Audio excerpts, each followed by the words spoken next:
Greetings, my name is Sophia. I'm a 40-year-old woman with quite a story to share. I became a single mom when my children were very young. My journey started when I met my ex-husband, Arthur, through mutual friends. He was everything I had hoped for in a partner. We both had stable jobs and were financially secure. While I had lost contact with my own family, Arthur's family welcomed me warmly. He was exactly what I was looking for, so I eagerly accepted when he proposed after 4 years of dating. Arthur always wanted to start a family. Although I was hesitant about having children, I decided to go along with his wishes to make him happy. But once our kids were born, I realized it was the best decision I could have made. Initially, Arthur was a fantastic father and husband. He took such good care of us that he often neglected his needs. I thought I had struck gold with him. However, things turned for the worse a few years after our children were born. Arthur's company hired a new coworker who he started spending a lot of time with. I had a bad feeling about this new friend from the start, and unfortunately, my instincts were right. Soon, Arthur began to neglect our family. He would come home from work and isolate himself, playing video games for hours. Despite my attempts to communicate with him, our conversations turned into heated arguments, with him complaining about feeling overwhelmed by responsibilities and calling me nagging. I wasn't asking for much. I just wanted him to contribute more at home. Then one day, Arthur wanted to take the kids to the park on his day off while I was at work. I was thrilled, thinking maybe he was returning to his old self, so I agreed without a second thought. While at work, I received a call from my father-in-law, William. It was common for him to check in, so I answered the call cheerfully. However, I could immediately tell something was wrong from his tone. I was on my way home from the grocery store when I noticed my kids alone at the park. Julia was crying, and Larry was trying to comfort her. Surprised, I called my father-in-law, William, who told me he and his wife had already picked them up and that the kids were now sleeping at their house. He explained that Arthur had taken them to the park at 9 a.m., but left them unattended soon after. William hadn't been able to reach Arthur. His phone was turned off. Concerned, I promised to try contacting him as well and thanked my in-laws for watching the kids. Despite my frustration, I expressed my gratitude to them. After hanging up, I tried calling Arthur, but like William had said, his phone was off. The rest of my workday was tough. I kept trying to call Arthur with no luck. Once work was over, I headed home, half hoping to find Arthur simply lost in his video games. I had discussed with William not to let the kids see any conflict, mindful of the strain Arthur and I were already experiencing. However, when I arrived home, something felt off. The house seemed too quiet. I called out for Arthur as I checked each room, but he was nowhere to be found. When I reached his den in the basement, I found it completely empty, confirming my worst fears. As I reached the quiet of our home, a wave of panic washed over me. Arthur's extensive gaming setup was gone, a setup he'd never moved since we had no other space for it. Climbing the stairs, I felt my breath shortening. When I entered our bedroom, I noticed all his clothes, usually piled in the corner, were gone. The drawers of his nightstand were empty, as was our shared wardrobe. Even his personal items were missing from the bathroom. It hit me hard. He had left us. Struggling to breathe, thoughts raced through my mind. How was I going to raise 2 kids alone? Could I manage on just my income? The prospect of picking up another job was daunting. It would mean even less time with my kids. In a frantic state, I repeatedly tried to call Arthur. My pride was the last thing on my mind. I was willing to beg him to return, but my calls and messages seemed blocked. Eventually, I regained some composure and drove back to my in-laws. My heart pounded with each mile closer to William and Hannah's house, where I needed to muster the strength to be strong for my children. They greeted me with smiles at the door, blissfully unaware of the turmoil. For a moment, their chatter about their day made me forget my overwhelming problems. However, Hannah picked up on my distress. She sent the kids to play so we could talk. Sitting in the living room, glass of water in hand, we started to discuss the day's events. "Did you manage to talk to Arthur?" Hannah asked. "No, I have no idea where he is, and I'm freaking out," I replied, the worry evident in my voice. I came home to find that Arthur had taken everything. All his belongings, from his clothes and toiletries to his gaming gear, were gone, as if he'd never lived with us. Devastated, I shared this with Hannah and William. "What do you mean, gone?" Hannah asked, clearly shocked. "As in, there's no trace of him ever being here," I replied. Furious, William said, "I can't believe he'd do this. That's not how I raised him." "Do you know where he might be?" Hannah inquired. "He could be at his friends' places or his favorite spots, but beyond that, I'm not sure," I answered.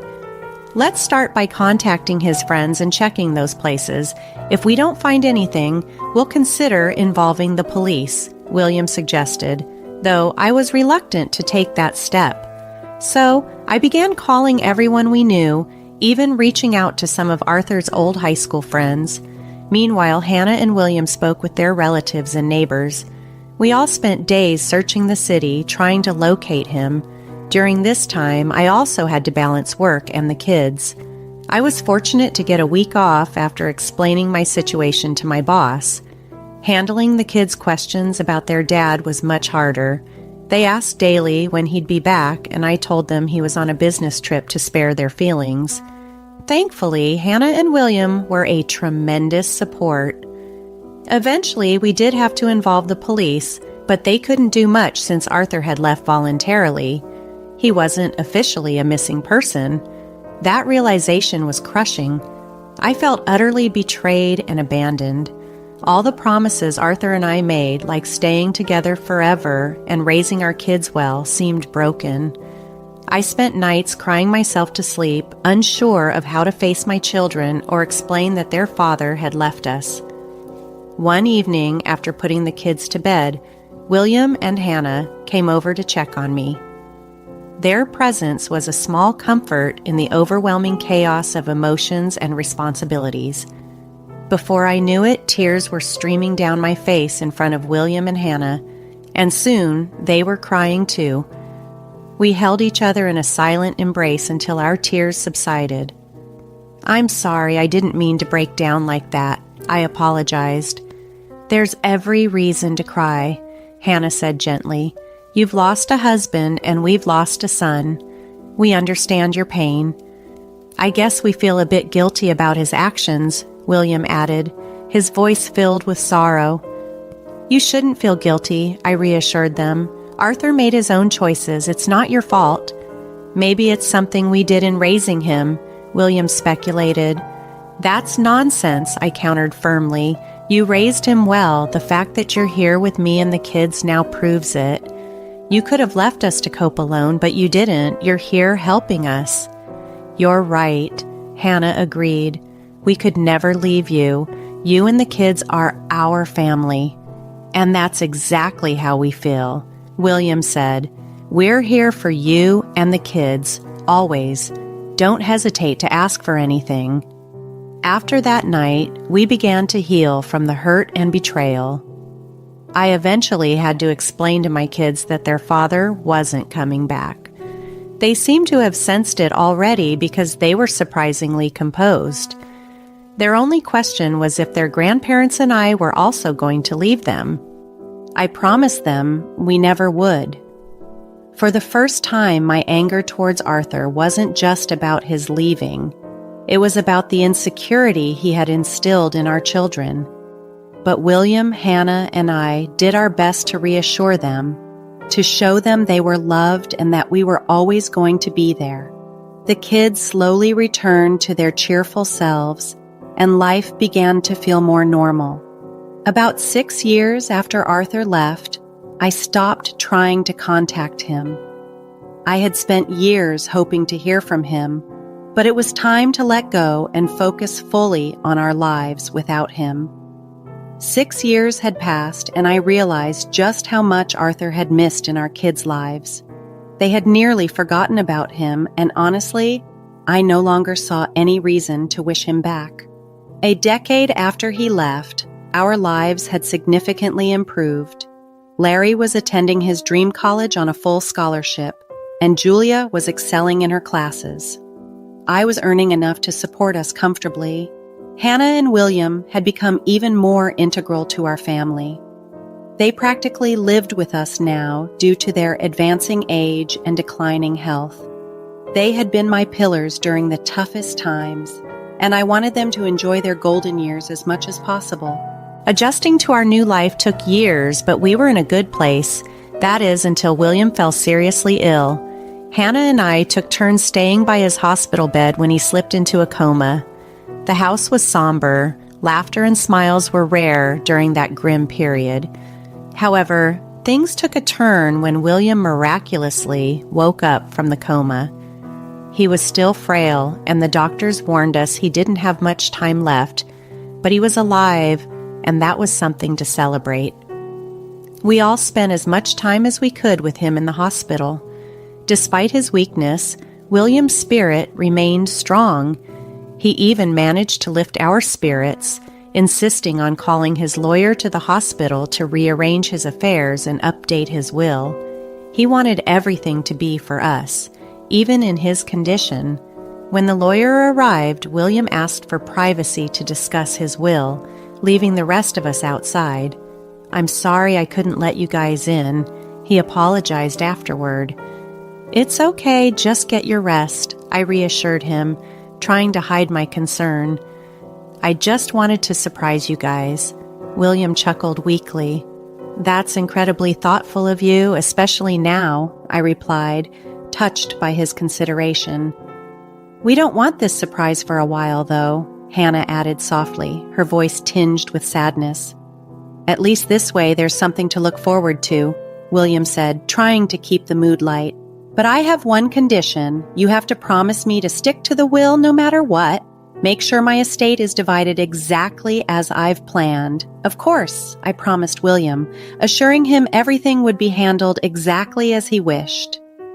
Sadly, about 3 weeks after waking up, William passed away peacefully in his sleep. His loss hit me hard. He had been like a father to me, the only man who consistently supported and guided me. He was also a father figure to my children, playing a significant role in their upbringing. Hannah, the kids, and I were all devastated. There was so much grief, with all of us mourning someone so dear to our hearts. I took it upon myself to manage all the paperwork and organize the funeral services, knowing Hannah wasn't up to the task. The funeral was held 4 days later and was attended by many, a testament to how much William was loved. Yet, during the service, I couldn't help but feel a surge of anger, knowing Arthur probably knew of his father's passing. His obituary was in the newspaper after all, yet he didn't show up. Part of me was relieved, though. It was perhaps for the best that only those who truly loved William were there. In the days that followed, as we continued to grieve, we also accessed William's will. It brought us a pleasant surprise. William had divided his estate among the 4 of us, favoring the kids with a larger share, which I was profoundly thankful for. They needed it more than Hannah and I did. Intriguingly, he had also left something for Arthur, a letter. While I was tempted to open it, I respected William's explicit wish that only Arthur should read it. I can't say I was surprised when Arthur finally showed up. Surprisingly, Arthur showed up when Larry was back at university and Julia was away at school.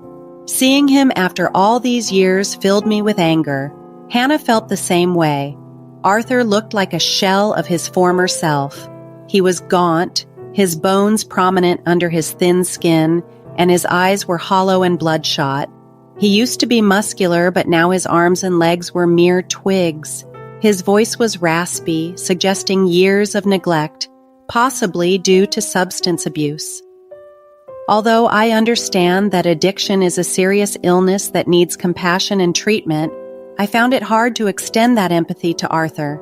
He had everything: a loving family, a perfect home, a great job, and a good life. He chose to abandon all that, presumably for a life of substance abuse. "What the hell are you doing here?" I asked sharply. "I'm here to see you guys," Arthur replied weakly. "Cut the crap, Arthur. You disappeared for 9 years and now suddenly you want to reconnect? I know I messed up, but I want to make amends. I don't think that's possible, and you know it. So why are you here? If you don't have a good reason, I might have to call the police." "No need to be so aggressive. I came because I found out my dad passed away. I wanted to see my family." "Was your dad's death the only thing that brought you back?" "Well, yeah, my dad meant everything to me. Learning that he's gone shifted my entire perspective. I regret not being here with him." "Why did you leave in the first place?" "I guess I was just overwhelmed with everything in my life and I ran away from it." Hearing his excuses only deepened my disdain. "You're disgusting," I couldn't help but say. When Arthur asked if his dad had left him anything, I immediately felt my anger spike, and from the glance Hannah and I shared, I knew she felt the same way. It was clear that Arthur hadn't come because he cared about his father or wanted to reconnect with us. He was here for whatever inheritance he might have left. Despite my urge to confront him, Hannah squeezed my hand to calm me down. She knew, as I did, that William had indeed left something for Arthur, and it wasn't anything Arthur would be pleased with. Quietly, Hannah went to fetch the letter William had left for his son. During the tense silence, Arthur had a smug look on his face, as if he had already won. I had to muster all my self-control not to scoff at his arrogance. When Hannah returned and handed him the letter, Arthur's expression was eager. He tore open the envelope and began to read, but as he did, his smirk faded, replaced by a growing scowl. Finishing the letter, he glared at me with intense hatred and accused, You poisoned my father's mind." "Excuse me?" I responded, taken aback. "He left me nothing, absolutely nothing. He said it's because you were more of a daughter to him than I was a son. How could he do this to me? Didn't I matter at all?" "Well, you did disappear for a while. Maybe that's why," I pointed out calmly. "How can you say that? Do you guys not care about me at all?" "We care about you just as much as you cared for your family these past 9 years," I replied, my voice steady. Stunned by the reality of the situation, Arthur was left speechless. Arthur couldn't grasp that he was being treated just as he had treated us, which seemed absurd given his audacity to show up after so long and expect his inheritance. He hadn't been there in his father's final days, yet he thought he deserved something. William had spent his last days writing a letter that effectively disowned Arthur, and honestly, knowing that made me feel vindicated. When Arthur began to protest, Hannah quickly shut him down. She wouldn't hear any of it and told him to leave our house. Arthur threatened to sue me for the house, but I reminded him that by abandoning the property, he had forfeited any legal claim to it. He had nothing in his name, and the realization left him looking as pale as a ghost, while I felt a sense of satisfaction. It was sad that it came at the cost of William's passing, but in a way, Arthur received the consequences of his actions.